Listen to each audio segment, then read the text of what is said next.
J'ai mis comme exergue de ma présentation une phrase de Françoise dans Praxis de la différence qui dit « Une personne ne peut pas être définie, mais elle peut être racontée. » Et je veux remercier l'Institut Émilie du Châtelet, spécialement Florence Rochefort, de m'avoir invité à participer à ce colloque.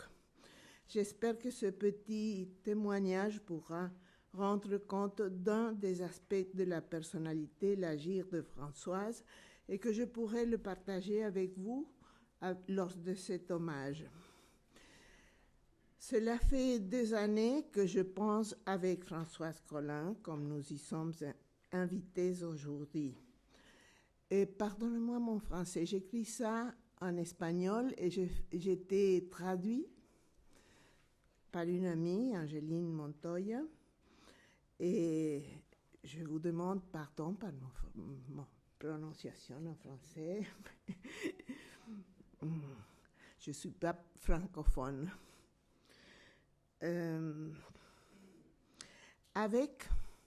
Penser avec veut dire ici, en sentant que je me suis appropriée d'une partie de ces questions et de ces soucis.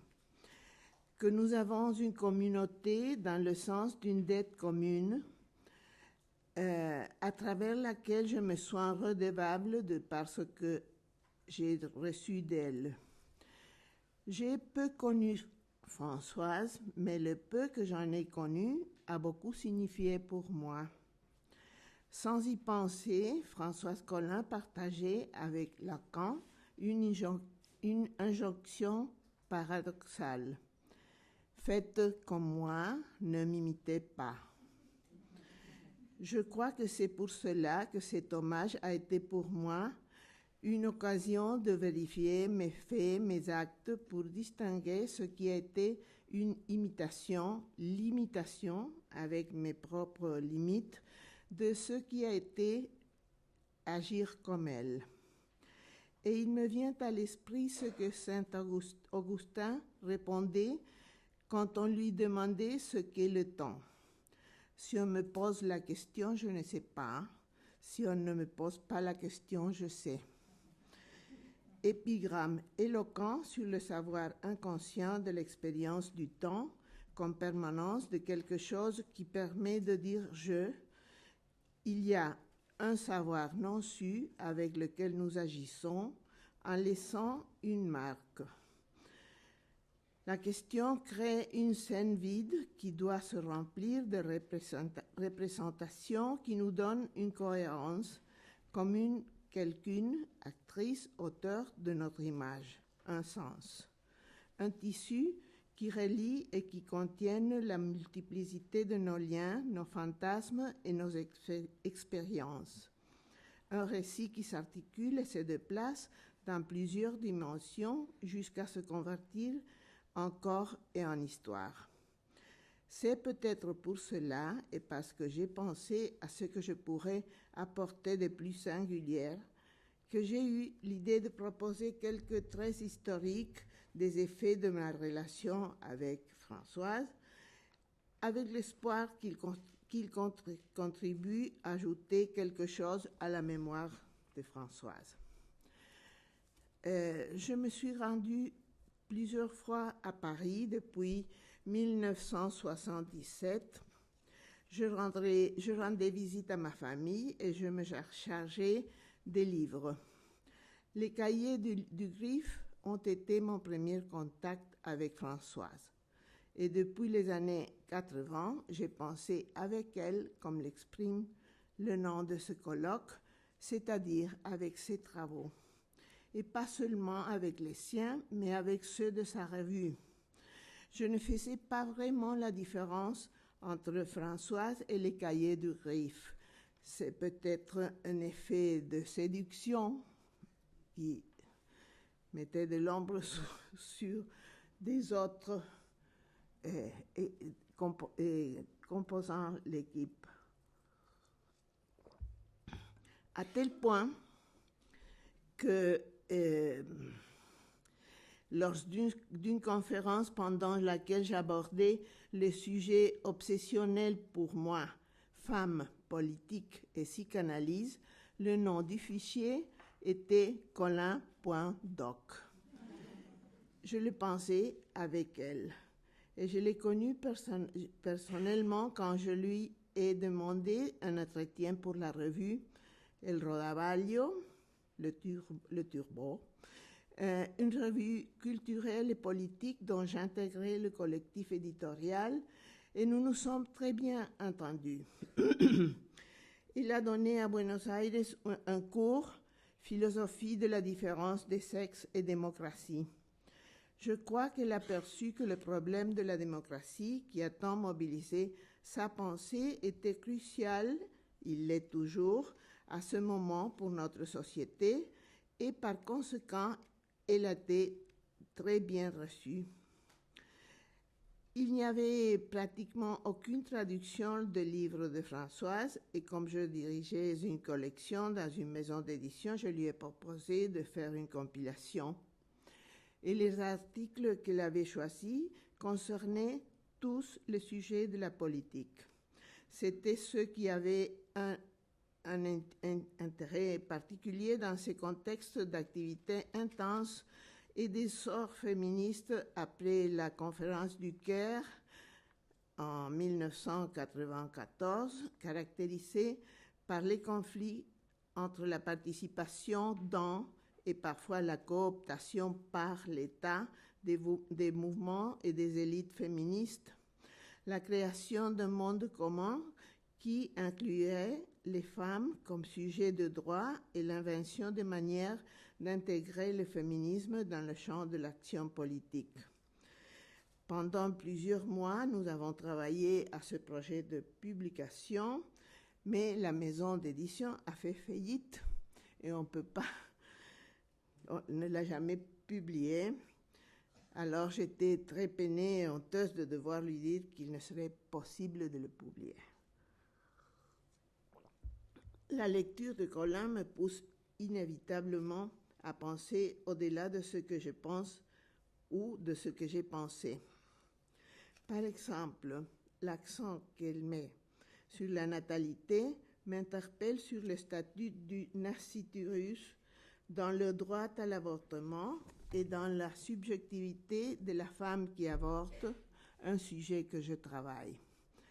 Sans avoir lu Arendt, ni connaître la catégorie de natalité plus que comme un indice démographique, j'ai écrit, comment on dit? Oui. Paradoxalement, interrompre une grossesse, empêcher une naissance, projette un futur pour quelqu'un. À partir de cette décision, toujours performative, elle a l'espoir d'inventer une nouvelle forme d'habiter son corps et sa généalogie. Elle se désassujettit des conventions de l'idéal maternel patriarcal et devient disponible pour créer une autre signification pour sa vie. C'est ainsi qu'une grossesse précède toujours une naissance qui peut être ou pas celle de l'embryon au terme de la gestation. Cela peut aussi être celle d'une femme qui, en décidant d'avorter, affirme un projet de vie dans lequel la nouveauté est sa propre transformation subjective, en décidant d'être en rupture avec la succession reproductrice de la maternité imitée de celle de sa mère, sa grand-mère, etc. Quelqu'une fait irruption dans une histoire qui ne se soumet pas à la continuité de la tradition de la maternité obligatoire. Elle la profane, elle interrompt, c'est le devenir sujet de la femme biologique. Françoise Colin dit, je cite, « Ce qui transforme la rupture en dimension historique, la révolution, et la laïcité qui enregistre le nouveau départ dans la réalité profane. Mais en même temps, Chaque début a et est son propre début. C'est ainsi qui s'éclaire l'unicité et la fécondité de chaque personne, qui sont liées à la naissance et à la révolution, qui sont les deux miracles qui cassent la chaîne causale, les deux principes d'hétérogénéité dans la continuité. Et après, la liberté du choix met à jour, il fait que ce soit ce qui n'était pas encore. Je finis de la citation. Au-delà de ces contenus, je vis l'expérience de la transmission dans ce processus qui m'apporte une généalogie à travers Colin, Augustin, Arendt, à laquelle, avec gratitude, je me permets d'être infidèle. Comme dit le pape Bergoglio, je viens du bout du monde. Je n'appartiens pas à ce monde-ci, celui de Françoise, qui m'intimide un peu, et je ne peux pas m'exprimer de manière fluide ni être à l'aise en français. Je n'appartiens pas non plus au monde académique, littéraire ou philosophique. Je suis ici parmi des personnes que je respecte et que j'admire pour les avoir lues et écoutées, alors que je cherchais à comprendre mes pratiques de psychanalyste en tant que féministe et en tant que membre responsable des avatars de ma société. Je vis dans différents registres droits de féminisme, politique et psychanalyse. Et je prétends penser mes expériences. Et en le faisant avec Françoise Colin, je ne peux que me rendre compte que ma relation avec sa pensée est traversée par une histoire de dépendance coloniale de la pensée politique, philosophique et psychanalytique française. Je suis d'une époque où, selon la culture de mon pays, on dit aux enfants que c'est de Paris que viennent les bébés, apportés par des cigognes parisiennes, et c'est aussi de Paris que viennent la véritable politique, la véritable littérature, le véritable savoir-vivre, les véritables beaux-arts. Cela introduit maintenant que j'y pense une certaine suspicion de soumission coloniale dans la ferveur avec laquelle j'adhère à ces travaux. Ma manière singulière de vivre notre dépendance historique coloniale à la pensée française et à son rayonnement culturel, qui par la suite a évolué vers l'hégémonie marquée de la pragmatique états-unienne, est affectée par les débats actuels sur le colonialisme qui traversent la pensée latino-américaine, y compris le féminisme. Une manière de distinguer et de récupérer ce qui est universel et ce qui est spécifique issu de ces entrecroisements féconds. J'ai toujours senti que sur la politique féministe, ces mots, ceux de Françoise, étaient les miens. Une sympathie mutuelle sans contenu conceptuel explicite, une communauté à la longue histoire sans histoire connue, au-delà des limites imposées par la langue, un dialogue qui continue. Pour moi, Françoise Colin est comme Carlos Gardel, dont on dit en Argentine qu'il chante de mieux en mieux. Ces écrits ce que j'ai lu, ne font que dénouer ma pensée. Ils m'émeuvent. Et paradoxalement, presque à l'encontre de son enseignement, l'effet penser avec se résume, j'espère qu'il n'en est pas substitué pour autant, à l'utilisation, appropriation de certains de ces mots, dont plusieurs sont à la fois pris d'autres auteurs et transmis par elle dans une action et un processus du devenir féministe de la pensée neutre, en particulier, mais pas seulement, celle de Hannah Arendt. Ces mots que j'ai prononcés sans avoir besoin d'en trouver d'autres et qu'elle me prête avec générosité, ces mots tels comme génération, praxis de la différence, dialogue, transmission, la tête de l'acéphale, des hommes comme les autres, engendrer une initiative différente, différence, ce sont des mots appropriés qui, grâce à l'usage qu'elle en a fait, deviennent irremplaçables. Des mots avec une histoire, des mots collants, des mots qui nous amènent ailleurs. À la fin de l'année 1997, à Buenos Aires, j'ai eu un entretien avec elle. Et mes questions cherchaient à savoir quoi penser et que faire de la fragilité de l'engagement politique avec le féminisme et la force de la fidélité aux partis hégémonisés par des cultures politiques sexistes que l'on percevait chez les femmes candidates à des charges électives. C'était le moment d'une élection.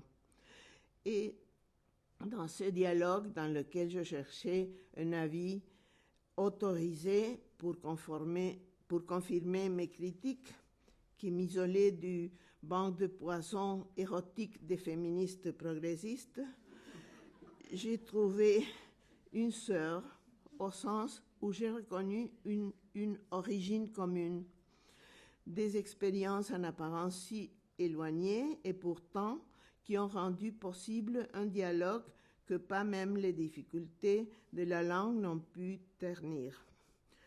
Un échange pour moi très nutritif, et malgré le malentendu qui faisait qu'elle m'interpellait en tant qu'analyste, que dirait la psychanalyse sur tel ou tel sujet, me demandait-elle, et malgré le fait que j'avais toujours l'impression avec elle d'être une analysante, chose qui continue de m'arriver à la lecture de ces textes. Nous tombions d'accord dans la recherche d'une élucidation de la subjectivité féministe. Elle m'interpelle, je dois utiliser le présent car elle continue de le faire, dans les lieux d'inconsistance de mes savoirs et mes théories, héritière de ma formation coloniale, illuministe et rationnelle, de mon volontarisme politique, qui, en coïncidence avec ce qu'elle a déclaré lors d'une interview à Buenos Aires en 1998, face à la catastrophe totalitariste, et je cite, « Face à la catastrophe totalitariste, a dû inventer une autre pratique et une autre conception de la politique. Pour moi, comme pour elle, cette autre politique a été le féminisme. Et dans cette recherche, le problème est posé de comment s'articule ce qui est donné, ce qui est reçu, ce qui est constitué avant que j'existe, les entrecroisements et les faux pas des discours dans lesquels je suis nommée comme femme, les grumeaux de matière consistante dans laquelle je m'incarne, avec l'innovation qui construit un chez-moi, comme elle nomme l'espace habité par le moi. Devenir, différir du sujet que, comme le signale Rossi Braidotti, ne me transforme pas seulement moi, mais transforme aussi la catégorie femme. En 2005, j'ai mis en exergue d'un travail appelé « Femmes, politique, psychanalyse » présenté lors du forum de psychanalyse et genre, cette phrase de Françoise que je cite. « Il faut occuper l'espace du sujet », et hier l'a cité aussi Elsa Dorlin, cette phrase. « Il faut occuper l'espace du sujet, ne serait-ce que pour faire écouter la destitution du sujet. Parler d'une seule voix collective pour avoir le droit à la solitude d'une voix propre. L'opprimé est condamné à ce que le politique lui soit inéluctable. Fin de citation. Déjà, lors d'un travail précédent sur ce sujet, j'avais rajouté le mot politique à la conjonction soi-disant apolitique, psychanalyse et genre. Puisque dans le milieu académique argentin, le mot genre a été introduit de par son pouvoir conceptuel, mais aussi pour éluder le mot féminisme et pour éviter le rejet qu'il provoquait dans l'establishment universitaire. Je ne pense pas que Françoise le savait, mais son mot a précédé cette tentative et sa répétition et m'a permis de faire une intervention reliant les trois terrains de ma vie que depuis longtemps me traversaient sans se concilier, condamnation inévitable à une solitude difficile d'habiter. À cette époque, la psychanalyse hégémonique en Argentine semblait être uniquement l'affaire des belles âmes. La politique se dégradait dans l'hégémonie d'un processus de mondialisation capitaliste néolibérale et les femmes pauvres et leurs mouvements essayaient de compenser avec leur travail invincible le retrait de l'État vers la privatisation des services publics, de l'éducation, la santé et tout autre. Je cite, « Moi, disait Françoise, le féminisme m'a interpellée non seulement comme une simple théorie, mais dans sa dimension politique, comme la possibilité de transformer non seulement les relations entre les sexes, mais aussi l'organisation du monde proprement dite. Ou en tout cas, il s'appuie sur cet espoir. » Fin de cite. Il a dit ça dans une interview pour un journal argentin. Alors, ce nœud dans lequel je me débattais et je me maintenais et n'a pas eu à être explicité lors du dialogue que nous avons eu en 1997 après son séminaire « Différence et différents, philosophie de la différence des sexes et la démocratie ». J'ai l'expérience de prendre la parole inévitablement dans les limites et les pressions d'une hégémonie discursive marquée par le langage des maîtres, de réfléchir de manière biaisée par une résistance qui parfois se laisse vaincre par la séduction des systèmes théoriques qui soutiennent cette hégémonie. Et bien sûr, il ne s'agit pas seulement du discours politico-philosophique universitaire, mais du devenir maître du discours psychanalytique. Dans mon pays, il existe une forte tendance historique à construire des fiefs avec des têtes régnantes et des orthodoxies territoriales ou disciplinaires imposées comme une preuve de la fidélité à un être national qui exige obéissance, rejette les dissidences et prime la mise à l'écart de toute remise en cause des évidentes incohérences entre les mots et les actions des gouvernements.